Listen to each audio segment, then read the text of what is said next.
السلام عليكم، معكم يونس من قناة أفكاري بالليل. واليوم جبت لكم فيديو غنجاوبوا فيه على واحد الحاجة اللي كلنا كنعيشوها، اللي هي علاش ديما الصبع الصغير ديال رجلينا كنضربوه مع القناة ولا الستاري. اول حاجه خصنا نفهموا ان الصبع الصغير ديال الرجل راه حساس بزاف، حيت فيه بزاف ديال الاعصاب اللي كتكون قريبه من السطح. هاد الاعصاب كتكون مبرمجه باش تحس باقل ضرر. داكشي علاش ملي كنضربوه مع القناة كنحسوا بواحد الالم كبير اللي كيدوز في الجسم كامل.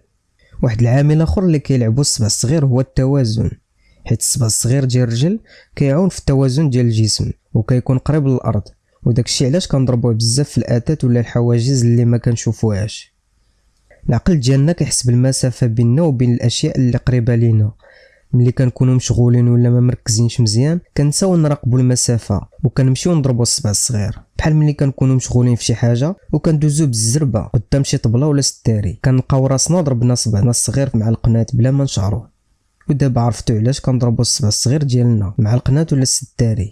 الا عندكم شي تجربه بحال هذه خليوها ليا في التعليقات، ولا عندكم شي سؤال مبرزتكم في دماغكم وما لقيتوش ليه جواب خليوه ليا في التعليقات وانا غنحاول نجاوب عليه. وما تنساوش ديروا لايك والسبسكرايب باش تبقاو معنا في الفيديوهات الجايه.